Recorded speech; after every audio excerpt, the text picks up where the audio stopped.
Hi friends, welcome to my YouTube channel.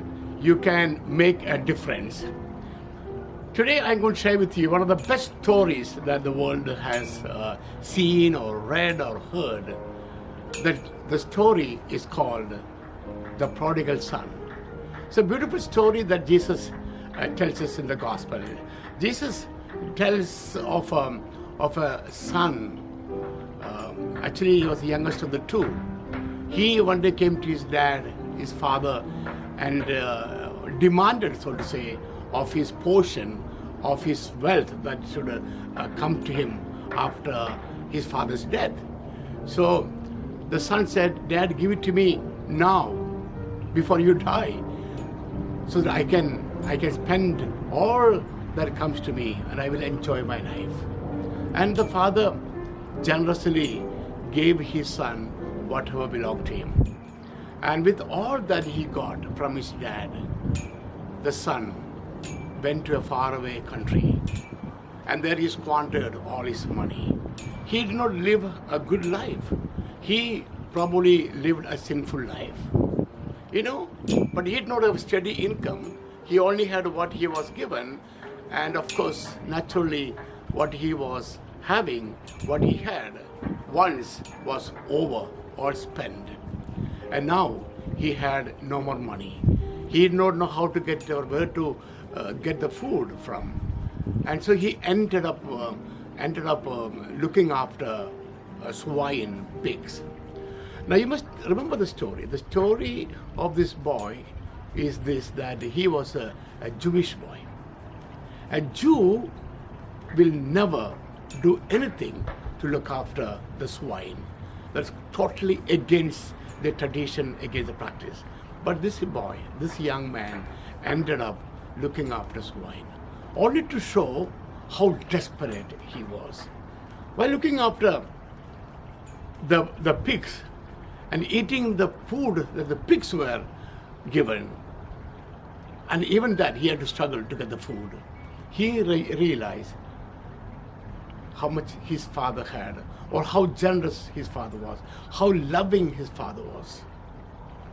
And so he made up his mind to return to his father and ask for forgiveness, acceptance, compassion from his father. And so he came back, and of course his father received him as if he had never left.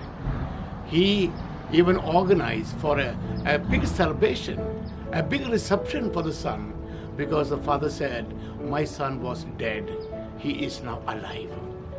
My friends, I will stop at this, and I want to invite all of you to reflect on the unconditional love of the father.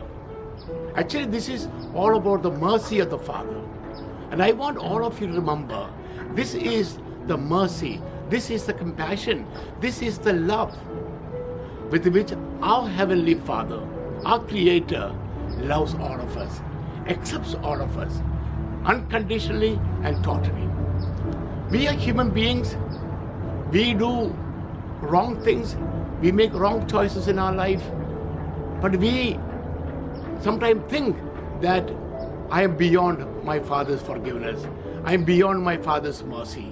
I just want all of you to know, you are never beyond the forgiveness, the compassion, the acceptance of a loving Father. And therefore, all that we need to do is to do what the prodigal son did. What did he do?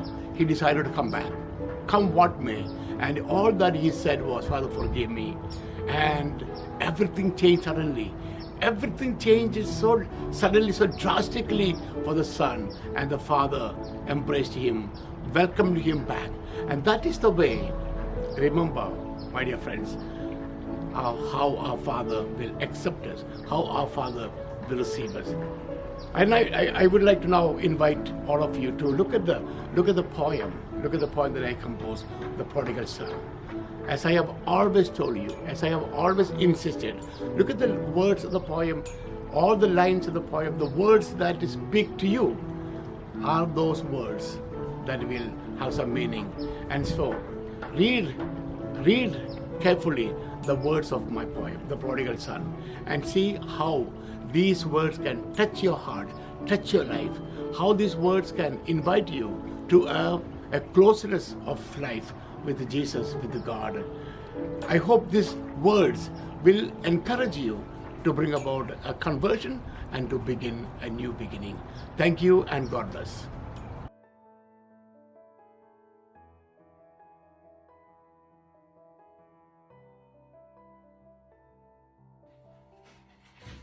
The prodigal son.